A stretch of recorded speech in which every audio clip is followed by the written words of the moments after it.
ladies and gentlemen, welcome to WWE News and Rumors. I'm your host, Mr. Brandon Hodge. So this episode is brought to you by SeatGeek. So if you guys are looking for tickets for any event in the entire world, use SeatGeek, use code Hodge, and save yourselves $20 off of your tickets. So basically, if you use it before, make a new account, and you can use the code for first-time orders only. It's a little hack from the king there. So yeah, use code Hodge and save yourselves $20. So ladies and gentlemen, we're going to jump into this episode of WWE News and Rumors.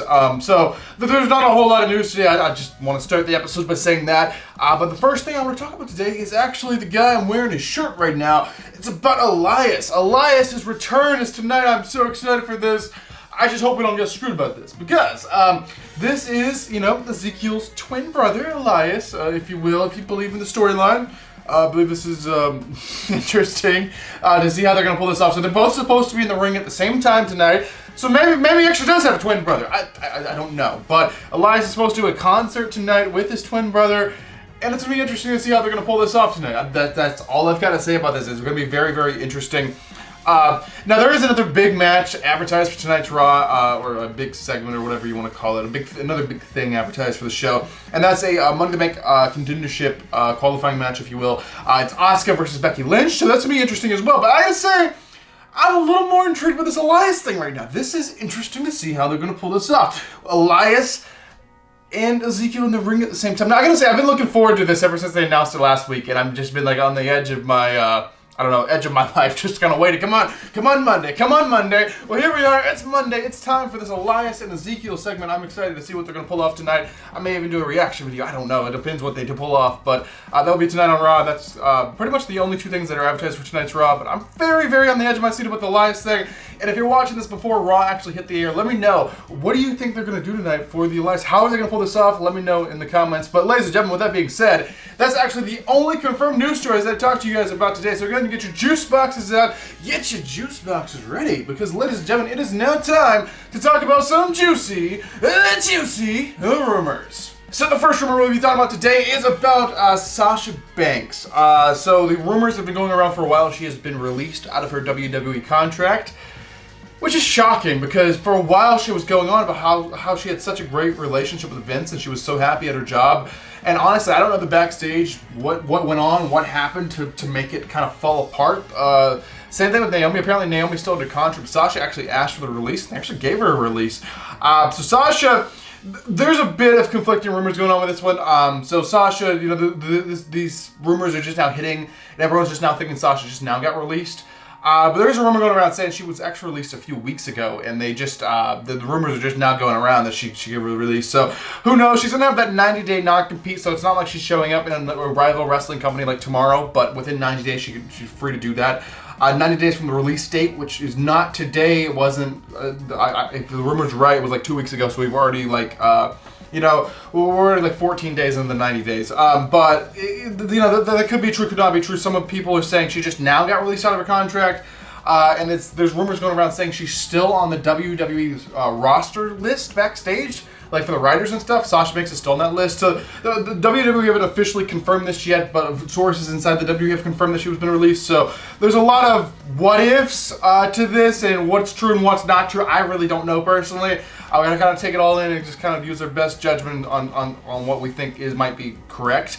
But I would say Sasha, if she is, actually released, it would not surprise me. And a lot of, sources who work for the WWE are saying, yeah, we released Sasha. All right, the next rumor. The next rumor is about our tribal chief.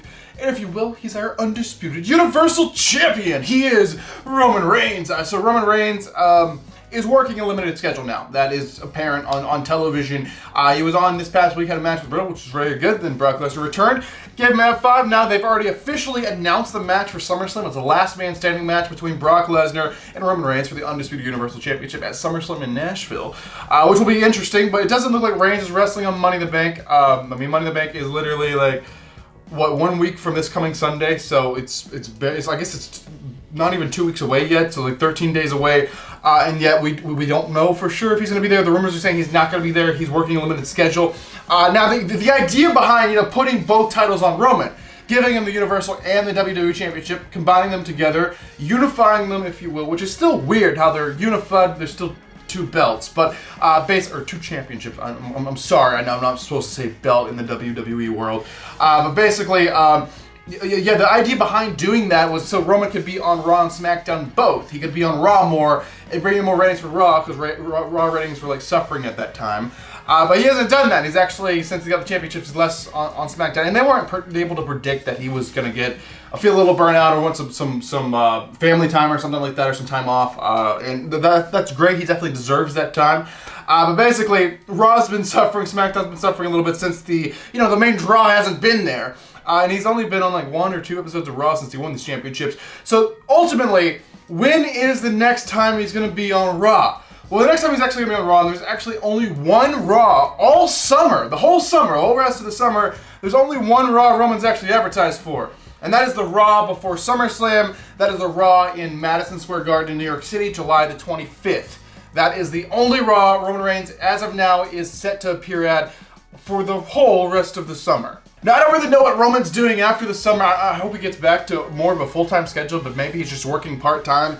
But I really hope if Roman's not able to be on that level and do that, they have someone who could draw in the crowd, because they're really suffering when they put, all their, if you will, metaphorical, put all their eggs in one basket or something like that. If they put all of their hope in one star to draw in everybody, and that one star, something doesn't work out, he's not able to be there, the shows suffer. And they really got to have multiple stars, and they've had problems doing that in the past few years, and I really hope they can build up new stars and have everyone kind of on that main event level, because Roman's been on like this God mode, if you will, this next level of craziness. Like, there's no one. Like, he would throw people at Roman for a challenger or whatever, and they're just not believable against this guy, because this guy is just like way up here, and you can just throw a bunch of names in there that used to be main eventers on the main event level, maybe even higher than Roman was at one point, and they're nowhere even close to that. And it's just like, well, they're not really even a legitimate challenger now, are they?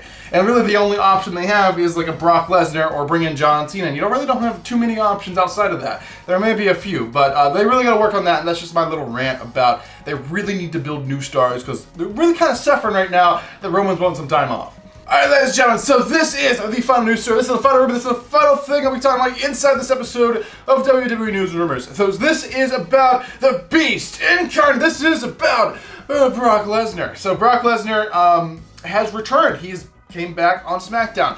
So what is the backstage news or rumors about that? Like, when did people know he was going to be on the show? Well, apparently, no one backstage knew Lesnar was going to be on the show until like 5 p.m. that day, so literally 3 hours before they went on the air. So there wasn't really time to get sent out to like dirt sheets or go all over the internet. So pretty much it was a legitimate surprise. No one knew what was happening, and I absolutely love that. That's what makes this business so exciting and so great, is those surprises. You don't know they're coming.